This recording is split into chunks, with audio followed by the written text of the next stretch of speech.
Hi everybody, Leslie here, back in my craft lab, and today I am sharing a never-ending card. I've done one of these before with a really quick how to make it, so I thought I'd do a proper in-depth video how you make this. This one I've done in metric measurements, so this is actually a 20 centimeter square card, but that's pretty much the same as an 8-inch square card. I'll actually give measurements as we're going through for both. It stands up like that, so what you'd see on your mantelpiece is kind of this face. So we've got big birthday wishes, and we've got Alicia, you have been loved for 18 years. That is 216 months, 939 weeks, and it keeps going. 6,574 days, 157,776 hours, 9,466,560 minutes, 567,993,600 seconds, and counting. In case you're wondering, she is doing maths and further maths A level, so that's the exams you do in the UK when you're 18, so she is interested in the numbers. My older daughter, she had basically the same card as this for 18th. I did it in black, white and pink, and it had lots of silly puns because she's more of a wordsmith and she liked puns, so I'll link that video in the description so you can see other options for what you could put on it. You get all these faces, but they're all quite small, so if you're working in centimetres, the biggest piece that you would need is a 10 centimetre square, and I used various stamps and things throughout this, so they're great for stash busting, using up whatever you've got in your stash. And I just left one panel for us to put our personal message on. You can put anything you like on these. It doesn't need to be words, it could be images, it could be anything you like. This exact idea would obviously work for an anniversary card with the number of years, so it could be an odd number of years that you'll never see in the shop. So if you were doing 14 years and if you didn't have dies and stamp, you could handwrite them or print it out on your computer and just cut them out. On the black, white and pink one, I hand wrote and cut out individual words in the same way that I did this. So there's lots of options.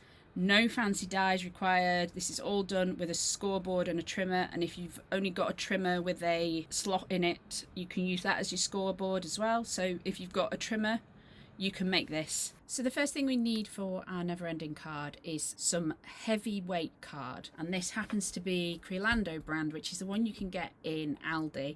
I've had this pad for a few years, so I don't know if they still do it, but I know they still have this brand around, so they might still do it. This is bigger than A4, but it doesn't need to be. An A4 pad would do.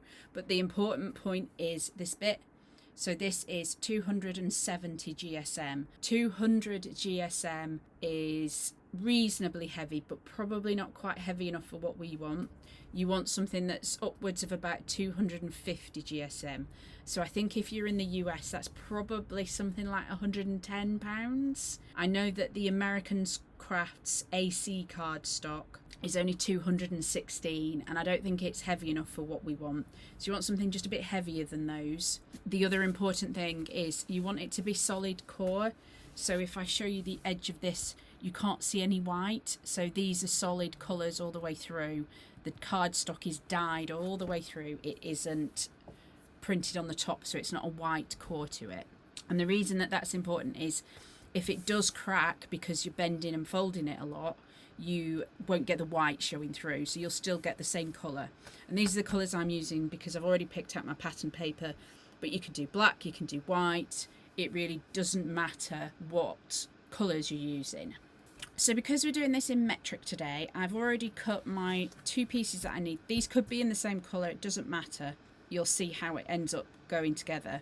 But I've already cut my two pieces to 20 centimetres square. If you're doing this in Imperial, you want 8-inch squares, and there's not a lot of difference between 20 centimetres and 8 inches. The first thing you need to do is fold your centres into the middle, so it's looks like what you would call a gatefold card. So obviously, because we've got 20 centimetres across, we're going to leave 10 centimetres in the middle and have two 5 centimetres on each side, so it folds into the middle. If you were doing it in inches, you would obviously do 4 in the middle with 2 at each side. So I'm going to score at 5 centimetres.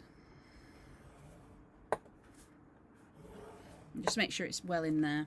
And you could either turn your card around like I am, or you can go to the 15 if your scoreboard has got a 15. But the nature of this scoreboard is that it doesn't actually have a 15. It has 15.24, which is 6 inches, and they skip the 15 centimetre line. But there are reasons for that. But I actually really like this one. This is a Vasson Creative scoreboard, and it's a centimetres one, but it's got the half score marks and things for the, if you're card making from A4 sheets of paper, which is why I really like this one. So you want them to join in the middle like that, and you actually want to make sure you burnished it in both directions, because it is going to end up folding in both directions, which is why we need a nice heavyweight cardstock, because this is going to get bent and manipulated lots of times. And again, this is why you don't want a white core, because it could end up showing through. So just do the same to both your pieces of card.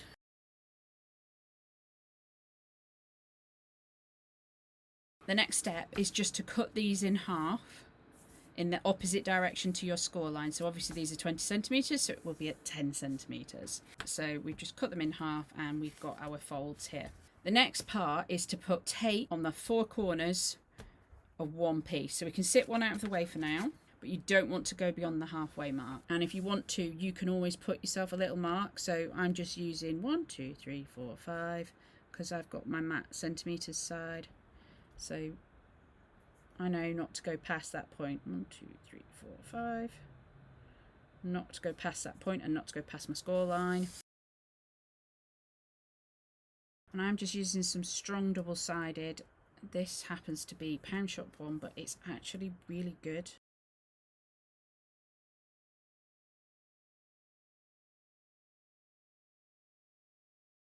So we've got our tape ready on our 4 corners, and that's all the tape and glue that we need until decorating. And what we're going to end up doing is sticking these ones like this on top. So we just need to rotate them.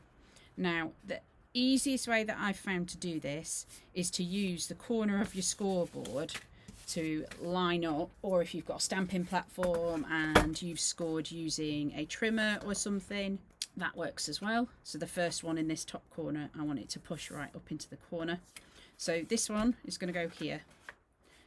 Okay. And the better you line it up at this point, the better it will be. So we can take these bits of tape off. So all we need to do now is slide that one right in there, and because it's tape, I've only got one go at it, which is why I'm using a straight edge to get it as neat as possible. Okay, so we've got this, so you have something like that now, and we can do the same here and do these ones. I'm going to line that up, make sure it's butting up to this one and across that top edge. So now we've got this. And then we can do the same thing with our other piece now in this top corner. So we're going to put this one in here. And one trick is you can actually slide this up there now and make sure that's butted into there, and that's pushed to the top. And then we can put that one down onto there. And then this one, we just need to take our tape off. And then we should have a working never-ending card. So shall we check? Oh, I've not gone so great. It doesn't quite line up, but it should still work. They're actually a bit more forgiving than you think they're going to be. Yep, we're working that way. Yep, and everything is spinning and turning as it should be. And that's it, never ending. If it doesn't match here, which is where we've got the discrepancy, and here, so this is what I've done, my edges, because I've done it in 2 colours, you can see that. Obviously you can't trim anywhere that you've got a fold line, but you can trim these edges. My top line is pretty perfect, so if I use this as a cutting edge, I can trim just the tiniest sliver. I promise you this is the teeniest bit coming off here, but because it's 270 GSM, yeah, see, by a slither I mean a slither. So I'm going to do the same on this edge, just to make sure we've got rid of the bit that you can see the colour from behind. So now when we do this, it should actually fold even more nicely now, which it does. So that's it. So that's how you make a never-ending card. Now it's all decorating, and you just need to have a think about what's going to show each time. The card will stand up like that. So this will be our front decorating surface, so it would be stood like that if you're standing it on your mantelpiece or something. And then on the next one, obviously we've got these two panels, and then we've got a top and a bottom panel to show. And there's only one time that things show twice. So this piece here and this piece here are going to show on your next face as well. So on the next face, the top piece and the bottom piece haven't changed, but everything else has. So whatever's here, you basically need to split this big panel into two, so that this makes sense to show on both this face and that face. Then on your next face, everything changes again because we've got the solid back, and then we're back to the front. So there's only one time when you really need to think about it showing twice, only these two big panels. And of course we know we've got 5cm squares for these ones, we've got 10cm squares for these ones. So if you want to shrink to make panels, it's quite easy, because you can, you know, just take 1/2 centimetre or 1/4 centimetre depending what border you want on each. And then obviously these ones are 5x10. I'm going to stick you on fast forward while I start decorating.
And this is great for using up all those bits and pieces of pattern papers or inky backgrounds, whatever it is you've got in your stash that you want to use. The only things you need to keep in mind is you need to keep it reasonably flat. It doesn't need to be very, very flat, but you can't add masses of dimensions. So this one's got buttons on it, and there's some ribbons. As you'll see, it goes pretty flat, so it'll go flat for posting. And hopefully you enjoy the content I'm making, and if you're not already subscribed, it's hugely helpful for small creators if you subscribe to our channels. It doesn't cost you anything. It's a nice free way just to say, yeah, I really enjoyed that. And if you're already a subscriber, obviously you can like, you can comment if you want to support us in that way. So thanks for watching, and I'll see you again in another video very soon. Bye for now.